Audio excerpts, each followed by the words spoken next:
दोस्तों, यह कहानी बेताल 85 से लिया गया है, जिसका नाम है ज्यादा पापी कौन।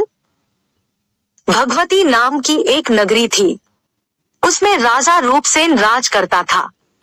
उसके पास चिंतामणि नाम का एक तोता था। एक दिन राजा ने उससे पूछा, हमारा ब्याह किसके साथ होगा। तोते ने कहा, मगध देश के राजा की बेटी चंद्रावती के साथ होगा।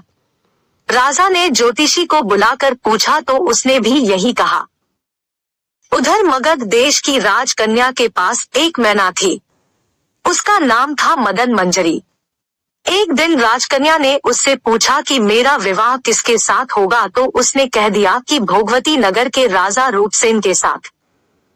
इसके बाद दोनों को विवाह हो गया। रानी के साथ उसकी मैना भी आ गई। राजा रानी ने तोता मैना का ब्याह करके उन्हें एक पिंजरे में रख दिया। एक दिन की बात की तोता मैना में बहस हो गई। मैना ने कहा, आदमी बड़ा पापी, दगाबाज और अधर्मी होता है। तोते ने कहा, स्त्री झूठी, लालची और हत्यारी होती है। दोनों का झगड़ा बढ़ गया तो राजा ने कहा, क्या बात है, तुम आपस में लड़ते क्यों हो। मैना ने कहा, महाराज, मर्द बड़े बुरे होते हैं। इसके बाद मैना ने एक कहानी सुनाई। इलापुर नगर में महाधन नाम का एक सेठ रहता था। विवाह के बहुत दिनों के बाद उसके घर एक लड़का पैदा हुआ। सेठ ने उसका बड़ी अच्छी तरह से लालन पालन किया, पर लड़का बड़ा होकर जुआ खेलने लगा। इस बीच सेठ मर गया। लड़के ने अपना सारा धन जुए में खो दिया। जब पास कुछ न बचा तो वह नगर छोड़कर चंद्रपुरी नामक नगरी में जा पहुंचा। वहां हेमगुप्त नाम का साहूकार रहता था। उसके पास जाकर उसने अपने पिता का परिचय दिया और कहा कि मैं जहाज लेकर सौदागरी करने गया था। माल बेचा, धन कमाया, लेकिन लौटते में समुद्र में ऐसा तूफान आया कि जहाज डूब गया और मैं जैसे तैसे बचकर यहाँ आ गया। उस सेठ के एक लड़की थी रत्नावती। सेठ को बड़ी खुशी हुई कि घर बैठे इतना अच्छा लड़का मिल गया। उसने उस लड़के को अपने घर में रख लिया और कुछ दिन बाद अपनी लड़की से उसका ब्याह कर दिया। दोनों वहीं रहने लगे। अंत में एक दिन वहां से विदा हुए। सेठ ने बहुत सा धन दिया और एक दासी को उनके साथ भेज दिया। रास्ते में एक जंगल पड़ता था। वहां आकर लड़के स्त्री से कहा, यहाँ बहुत डर है, तुम अपने गहने उतार कर मेरी कमर में बांध दो। लड़की ने ऐसा ही किया। इसके बाद लड़के ने कहारों को धन देकर डोले को वापस करा दिया और दासी को मारकर कुएं में डाल दिया। फिर स्त्री को भी कुएं में पटककर आगे बढ़ गया। स्त्री रोने लगी। एक मुसाफिर उधर जा रहा था। जंगल में रोने की आवाज सुनकर वह वहां आया। उसे कुएं से निकालकर उसके घर पहुंचा दिया। वर्टिकल बार स्त्री ने घर जाकर माँ बाप से कह दिया कि रास्ते में चोरों हमारे गहने छीन लिए और दासी को मारकर मुझे कुएं में ढकेलकर भाग गए। बाप ने उसे ढाढ़स बंधाया और कहा कि तू चिंता मत कर, तेरा स्वामी जीवित होगा और किसी दिन आ। उधर वह लड़का जेवर लेकर शहर पहुंचा। उसे तो जुए की लत लगी थी। वह सारे गहने जुए में हार गया। उसकी बुरी हालत हुई तो वह यह बहाना बनाकर कि उसके लड़का हुआ है, फिर अपनी ससुराल चला। वहां पहुंचते ही सबसे पहले उसकी स्त्री मिली।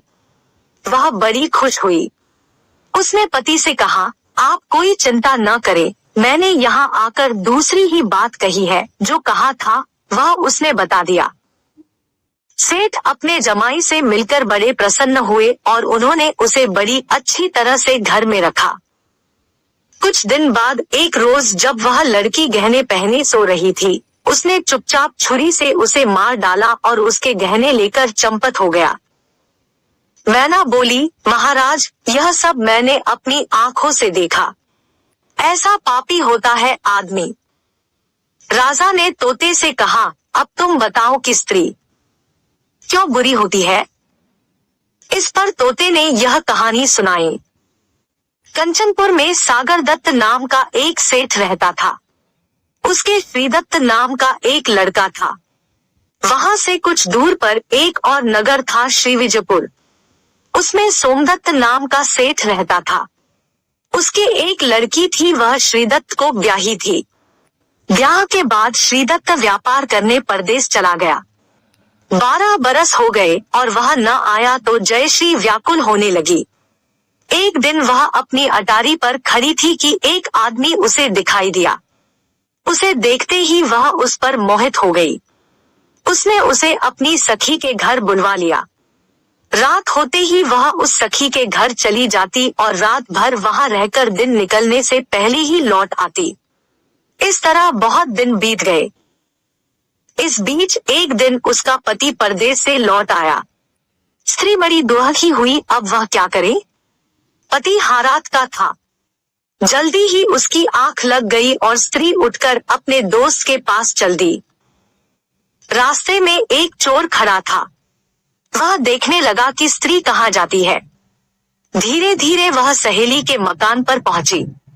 चोर भी पीछे पीछे गया। संयोग से उस आदमी को सांप ने काट लिया था और वह मरा पड़ा था। स्त्री ने समझा सो रहा है।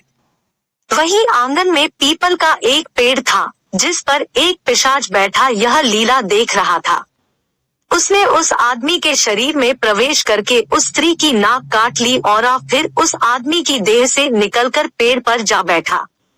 स्त्री रोती हुई अपनी सहेली के पास गई। सहेली ने कहा कि तुम अपने पति के पास जाओ और वहां बैठकर रोने लगो। कोई पूछे तो कह देना कि पति ने नाक काट ली है। उसने ऐसा ही किया। उसका रोना सुनकर लोग इकट्ठे हो गए। आदमी जाग उठा। उसे सारा हाल मालूम हुआ तो वह बड़ा दुखी हुआ। लड़की के बाप ने कोतवाल को खबर दे दी। कोतवाल उन सबको राजा के पास ले गया। लड़की की हालत देखकर राजा को बड़ा गुस्सा आया। उसने कहा, इस आदमी को सूली पर लटका दो। वह चोर वहां खड़ा था। जब उसने देखा कि एक बेकसूर आदमी को सूली पर लटकाया जा रहा है तो उसने राजा के सामने जाकर सब हाल सच सच बता दिया। बोला, अगर मेरी बात का विश्वास न हो तो जाकर देख लीजिए, उस आदमी के मुंह में स्त्री की नाक है। राजा ने दिखाया तो बात सच निकली। इतना कहकर तोता बोला, हे राजा, स्त्रियां ऐसी होती है। राजा ने उस स्त्री का सिर मुंडवाकर गधे पर चढ़ाकर नगर में घुमवाया और शहर से बाहर छुड़वा दिया। यह कहानी सुनाकर बेताल बोला, राजा बताओ कि दोनों में ज्यादा पापी कौन है। राजा ने कहा, स्त्री। बेताल ने पूछा, कैसे। राजा ने कहा, मर्द कैसा ही दुष्ट हो उसे धर्म का थोड़ा बहुत विचार रहता ही है, स्त्री को नहीं रहता, इसलिए वह अधिक पापिन है।